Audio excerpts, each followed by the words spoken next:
Ya, dari 4 laga fase grup ketiga ajang ASEAN Hyundai Cup 2026 telah tercipta 10 gol. 5 diantaranya menjadi gol terbaik. Salah satunya hasil tendangan bebas berkelas yang dilesatkan gelandang timnas Indonesia Tom Haye.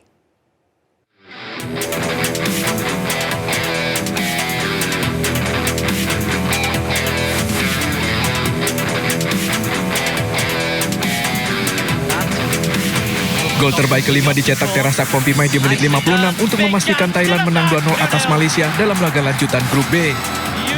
Dari kemenangan ini, skuad Gajah Perang kini bertengger di puncak klasemen. Berikutnya, gol terbaik keempat tercipta berkat sepakan keras John Lorciro yang berhasil menjadikan skor imbang dan kebangkitan Filipina saat bertandang ke markas Laos. Disusul tandukan Daisuke Sato di menit akhir pertandingan untuk memastikan Filipina berbalik menang 4-1 atas Laos menjadi gol terbaik ketiga. Kemenangan ini pun membuka asa Filipina untuk bisa melaju ke babak berikutnya. Gol pembuka kemenangan Indonesia dicetak Sen Patinama menjadi terbaik kedua dalam fase grup ketiga ajang ASEAN Hyundai Cup 2026. Sen dengan tenang menuntaskan umpan tarik dari penetrasi Doni Tri Pamungkas. Gol terbaik pertama dihasilkan lewat tendangan bebas berkelas yang dilesatkan Tom Haye di menit 78. Tom Haye menempatkan bola ke pojok kanan atas gawang yang tak terjangkau kiper. Striker timnas Indonesia Michelle Baker akan beradu tajam dengan penyerang Vietnam Nguyen Dinh Ba dalam laga lanjutan grup A ajang ASEAN Hyundai Cup 2026 pada Senin malam. Duel Indonesia versus Vietnam ini diprediksi akan berlangsung sengit.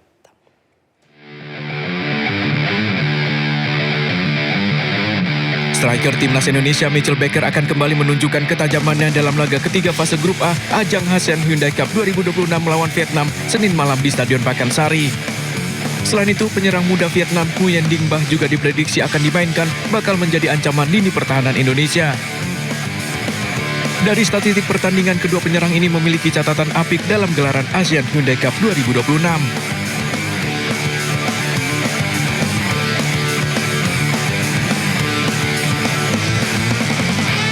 Dari 2 laga fase grup A, Michelle Baker telah mengoleksi 4 gol sementara Dinh Ba telah mengantongi 3 gol. Akurasi tembakan dari kedua pemain, Baker lebih diunggulkan dengan 67% dibandingkan Dinh Ba dengan mencatatkan 57% hasil 4 kali tembakan tepat sasaran.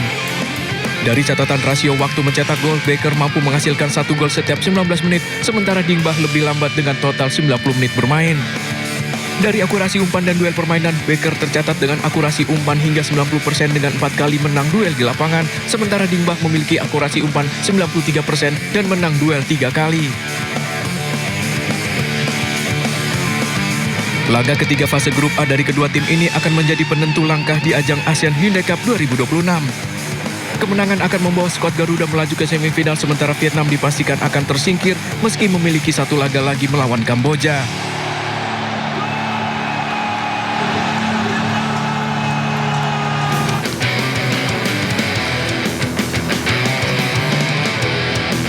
Skuad Garuda siap meladeni permainan timnas Vietnam dalam laga ketiga fase grup A ajang ASEAN Hyundai Cup 2026 di Stadion Pakansari, Kabupaten Bogor, Senin malam.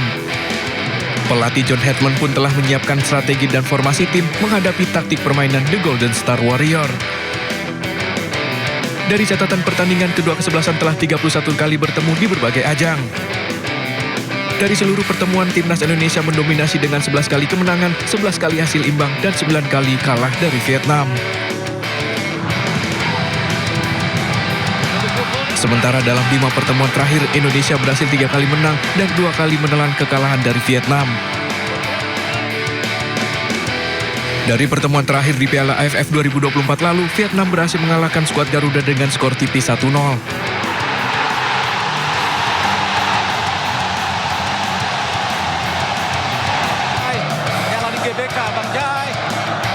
Namun di 3 laga sebelumnya, Indonesia memetik kemenangan beruntun termasuk menang 1-0 dalam gelaran kualifikasi Piala Dunia 2026 lewat gol tunggal Egy Maulana Fikri.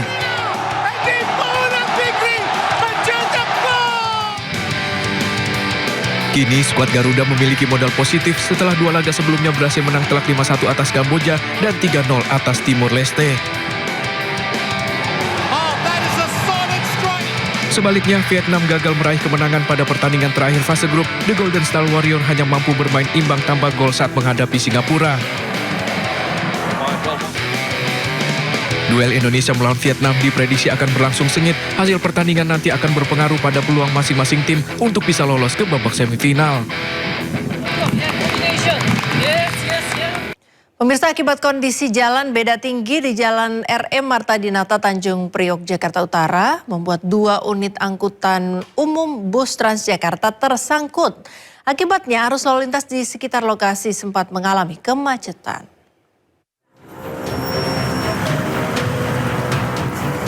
Dua unit bus Transjakarta Koridor 10H jurusan Senayan Tanjung Priok tersangkut karena melintasi jalan yang memiliki beda tinggi di Jalan RM Marta Dinata Tanjung Priok, Jakarta Utara.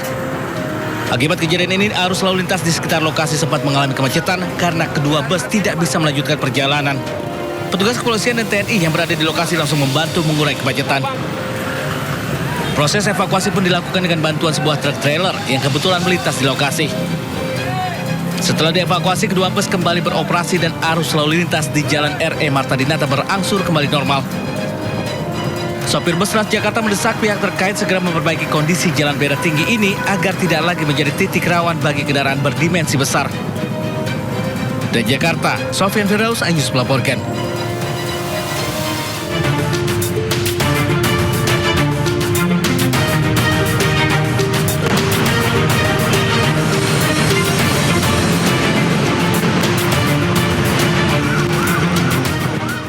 Pemirsa, saatnya kita simak pantauan arus lalu lintas siang ini. Kami telah terhubung dengan Brigadir Treslinda dari NTMC Polri yang kini berada di kawasan Penas Kalimalang, Jakarta Timur. Selamat siang Brigadir Treslinda, bagaimana pantauan arus lalu lintas dari tempat Anda melapor?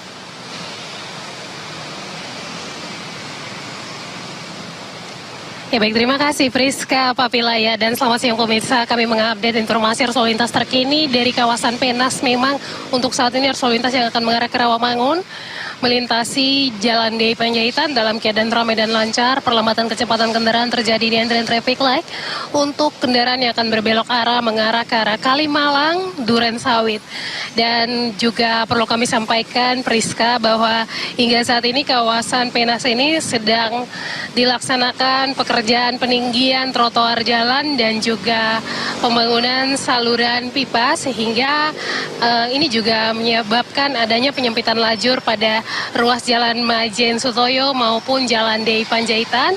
Tentunya bagi para pengguna jalan yang melintas di kawasan ini kami harapkan Anda untuk selalu menjaga batas kecepatan, kemudian jaga jarak aman kendaraan Anda. Sebagai informasi dari hasil hunting kendaraan di kawasan ini juga banyak pengendara roda 2 yang melawan arus lalu lintas, di mana ini juga diatur melalui pasal 287 Undang-Undang Lalu Lintas, kemudian juga 291 Undang-Undang Lalu Lintas di ayat 1 dan 2, yakni penggunaan helm standar SNI bagi kendaraan roda 2 dan yang dibonceng maupun yang membawa kendaraan. Ini juga menjadi perhatian bagi para pengguna jalan. Perlu kami sampaikan lagi bahwa hal ini sangat berbahaya bagi pengguna kendaraan roda 2, tentunya melalui aturan undang lalu lintas juga diatur setiap pengendara roda 2 untuk berkendara di jalan harus menggunakan helm standar STNI sebagai standar keselamatan di jalan.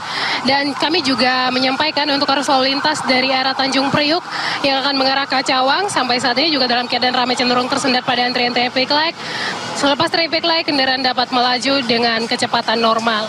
Kemudian sebagai informasi bahwa kecepatan kendaraan tinggi ini juga menyumbang angka kecelakaan tertinggi di seluruh Indonesia. Tentunya kami berharap bagi setiap pengguna kendaraan untuk dapat menjaga batas kecepatan kendaraan Anda sehingga terwujudnya keselamatan di jalan.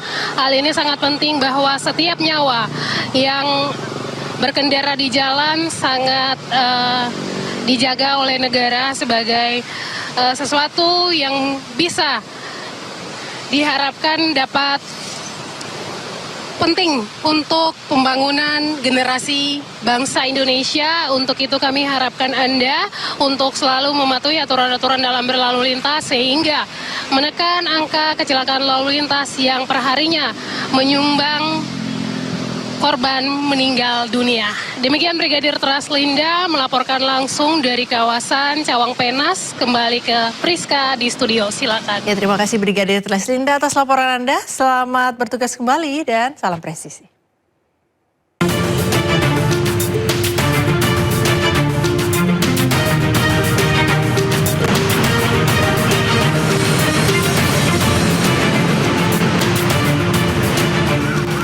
Tentara Spanyol telah dikerahkan ke wilayah Ceuta untuk menahan gelombang puluhan ribu migran Maroko.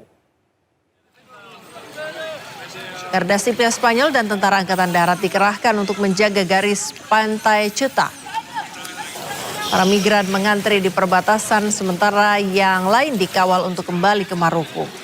Presiden wilayah Ceuta Juan Jesus Vivas mengatakan ada sekitar 60.000 orang telah memasuki kota itu dalam waktu 24 jam.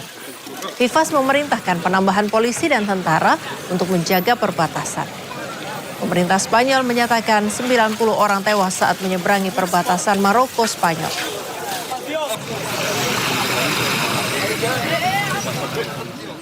Ratusan migran masih terlantar di luar pusat penerimaan migran sementara di Ceuta, Spanyol.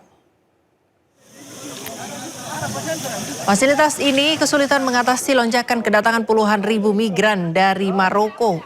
Para migran terpaksa beristirahat di pinggir jalan dan tidak cukup mendapatkan makanan. Beberapa migran juga mengklaim mereka dipukuli saat mencoba masuk ke toko makanan. Meski dalam kondisi yang sulit, para migran berharap dapat membangun masa depan yang lebih baik. Sementara itu lebih dari 60.000 migran sudah dipulangkan kembali ke Maroko.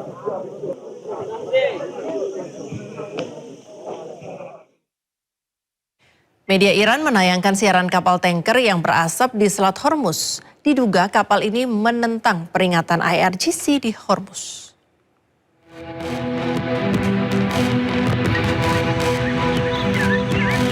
Pada hari Sabtu waktu setempat, media Iran menayangkan terdapat sebuah kapal tanker minyak Kafo Maleas berasap di tengah perairan. Garda Revolusi Iran mengklaim bahwa kapal tersebut menjadi sasaran setelah mencoba menggunakan jalur selatan-selat tanpa mengindahkan peringatan mereka. IRGC juga menegaskan telah memperbarui peringatannya kepada pelayaran komersial. Mereka menggambarkan jalur tersebut sebagai jalur tidak aman. Tanggal pengambilan rekaman tersebut tidak dapat diverifikasi secara independen.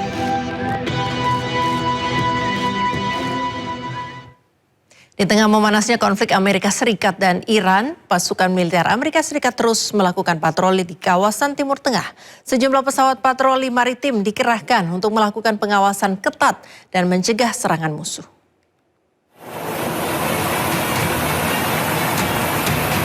Komando Pusat Amerika Serikat atau CENTCOM merilis rekaman video yang menunjukkan pasukannya melakukan patroli di kawasan Timur Tengah.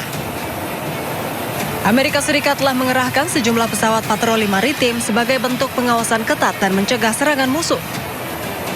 Dalam rekaman video, sebuah pesawat P-8 Poseidon Angkatan Laut AS mendekati pesawat militer pengisi bahan bakar di udara milik AS, yakni KC-135 Stratotanker, untuk mengisi bahan bakar saat berpatroli di Timur Tengah.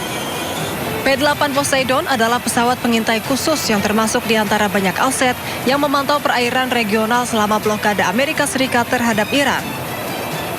Hingga 30 Juli, CENTCOM mengklaim telah mengalihkan 24 kapal komersial, menonaktifkan 2 kapal dan mengerahkan 2 kapal untuk memastikan kepatuhan penuh.